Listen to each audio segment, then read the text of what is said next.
What's going on, everybody? This is Mortym bringing you some actual versus gameplay of the Elder Scrolls Legends, Bethesda's card game. It is still currently in beta, so I'm not gonna put up a deck list or anything. I don't imagine people are super into the metagame at the moment, at least, because it hasn't actually launched yet. But I just kind of wanted to show off what a match actually looks like. So, if you're kind of unfamiliar with any of these things, just kind of bear with me. And you can watch my other video that said, it's a strategy card game, so it's all pretty straightforward. So we're going to open up with the Shadenhall Sapper, who has Drain, so when he hits a target or does damage, we get his attack power back as health, and we're going to pass the turn on that, putting him over in the left lane, as you can see. And we are waiting on our actual opponent to do something.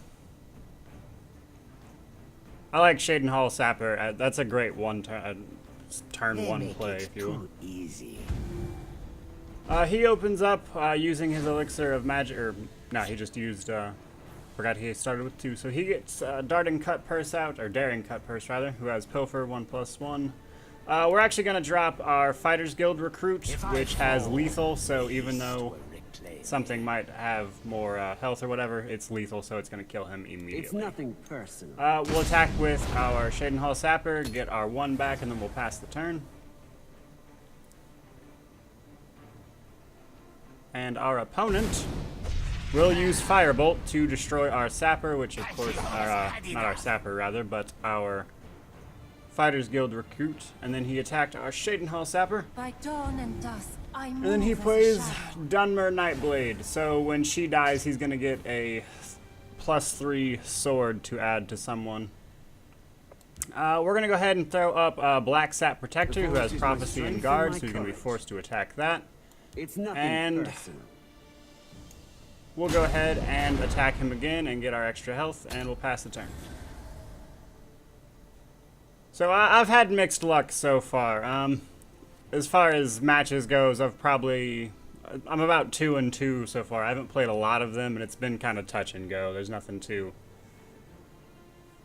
crazy good going on. That said, that's more or less what I'd expect with the game. I'm still kind of familiarizing myself with, really. I imagine he'll probably destroy our Black Sap Protector. Yeah, there we go. And he's going to keep his Daring Cut Purse because as he attacks in, he gets 1+1. Or 1/1, rather. But that is perfectly alright with us, because what we are going to do is play Skooma Racketeer over here, which is going to give our Shadenhall Sapper lethal.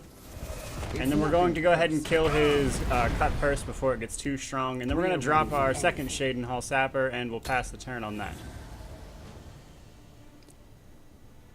We've been able to maintain a decent amount of board control. However, with him playing cards with Guard, and, well, especially with that, he's going to start doing a lot of damage really fast.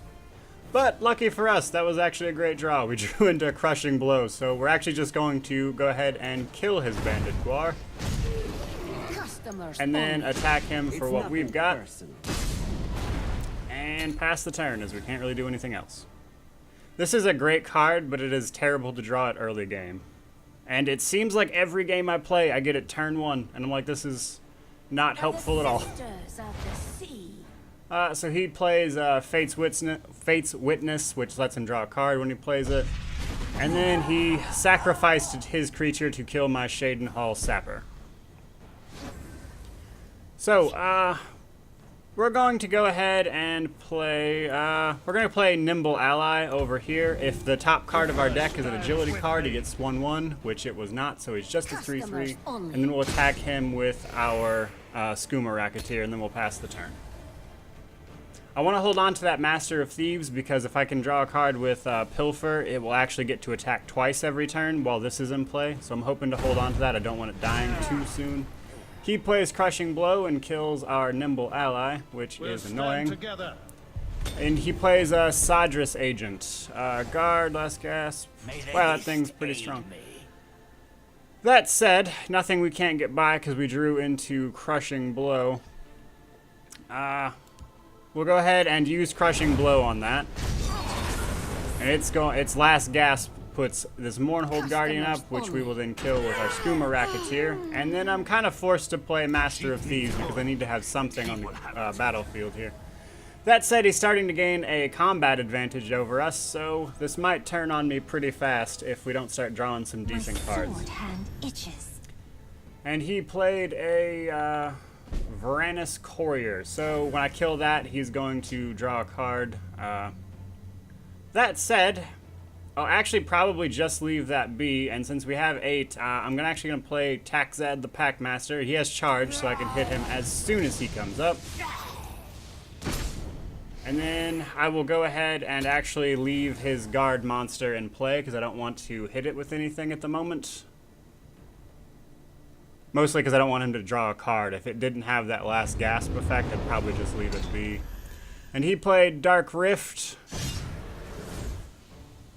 Alright, so when that deals 5 damage, it does 1 damage per turn. He can summon a Storm Atronach. He kills his guard so he can draw a card, and then he drew Finish Off so he could kill him because he was injured. That sucks.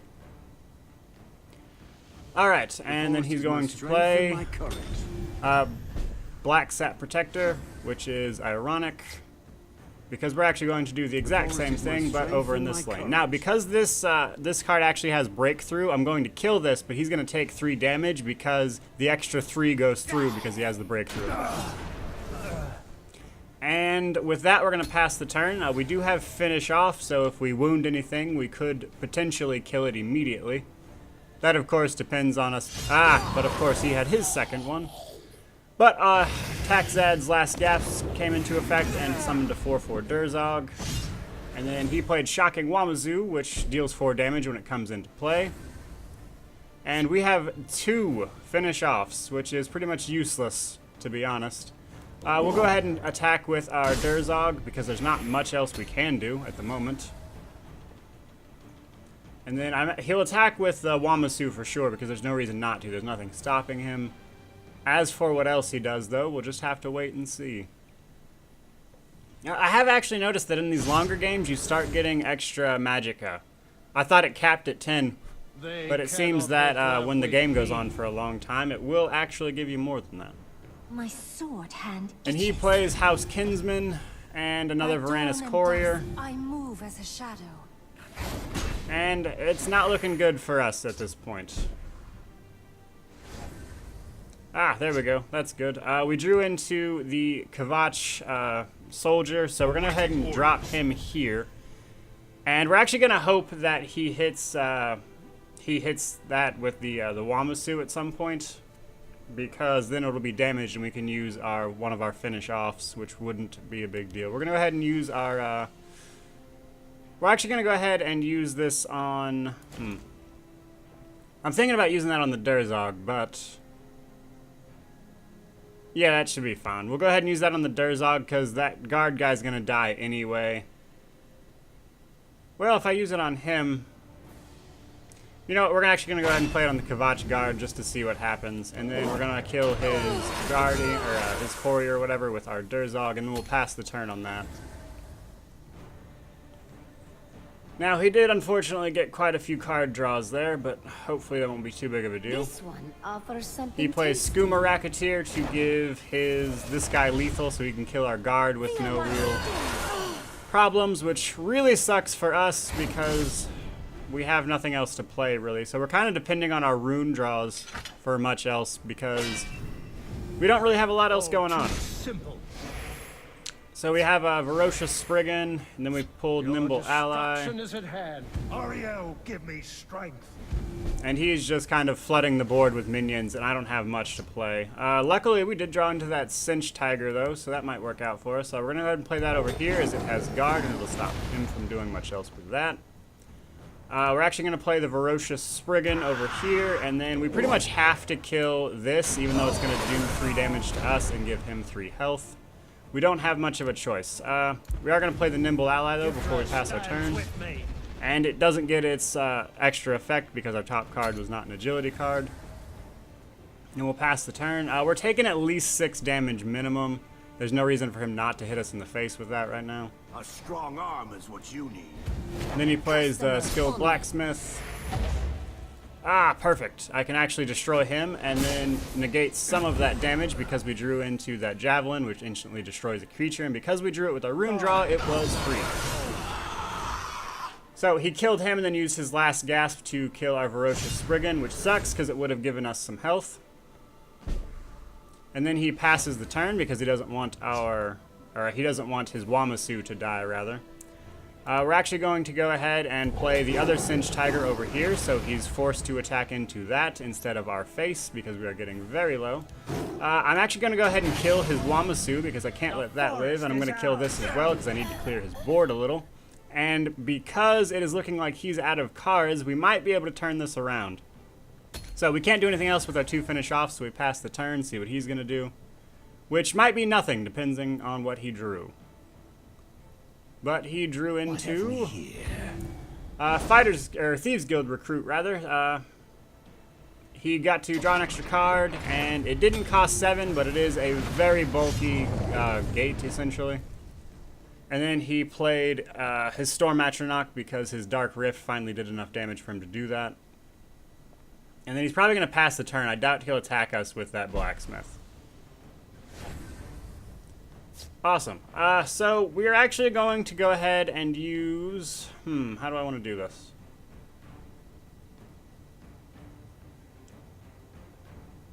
So that has a ward, which is basically means I can't hit it.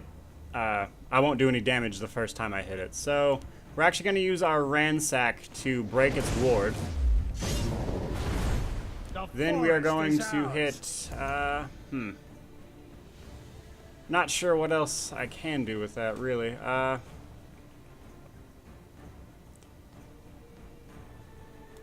Well, we're pretty much forced to attack into his gate, so we're going to do as much damage to that as we can. That said, it wouldn't really have mattered because even if we had destroyed that with the Ransack, it would have left him with these guys. But we're running out of time, so I am going to go ahead and hit him in the face with our Cinch Tiger because that is a guard monster, so he can't really do anything. And it's not going to do much damage to our Cinch Tiger with his Thieves Guild Recruit. He did draw into Firebolt, though, which was incredibly lucky for him.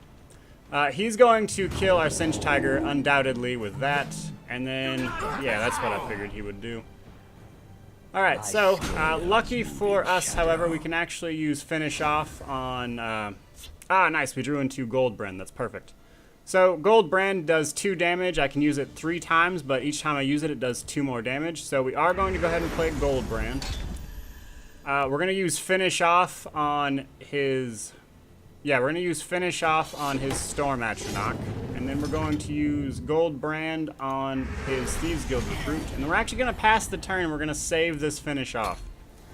Because if he plays a big creature, I can ping it with Goldbrand and then use that. And then, that way I can actually kill it and not be completely dead in the water here. That said, I might use Goldbrand... second time to go ahead and ping that to die, but that said, without us having any damage to actually push through, we're not sitting in a great spot. This is turning out to be a really long match. I wish this guy would hurry up. Alright, so he plays his Nimble Ally. Even if it does get that, which it did, it's actually still dead. Because our Goldbrand is going to ping that for 4. Awaiting orders. Which is what we're going to do right now. And then we'll pass the turn on that, since again I don't want to use my Finish Off just yet.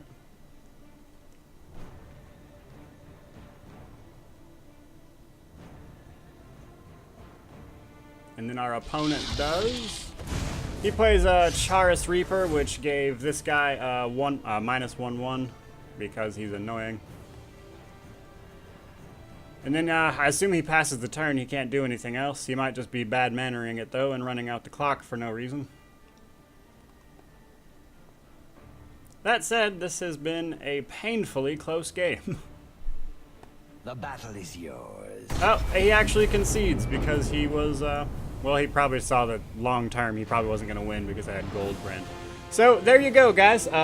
There's a full versus match in Elder Scrolls Legend. I certainly hope you enjoyed it. Thank you so much for watching, and I hope you subscribe for more content in the future.